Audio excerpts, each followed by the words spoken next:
پس گفتی میخوای هنر بخونی، خیلی خوبه، ولی فکر نکنم رات بدن و چون مهمترین اصل هنری بودن موی فره، تو موات لخته.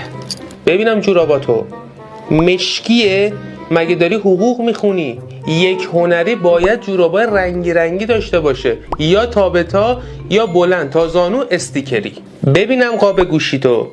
بابا مگه داری حسابداری میخونی که ساده برداشتی؟ قاب گوشی بچهای هنر تماما استیکره. اصلا عجیب ترین قاب اینقدر باید قاب گوشیت باشه. گوشیت اینقدر. ببین لباساتو نیستم، خیلی ساده و شیک و اتو کشیده است. الان سایزت چنده؟ ایکس لارجی؟ یه تیشرت 3X بپوش، شلوار 4X گشاد، لوله هاشو بکن تو تفنگش. دستمال گردن رو به سرت میبندی، دستمال سر رو به ساعدت. یه چیز بهت میگم، تیر آخر هنری هست. هر از گاهی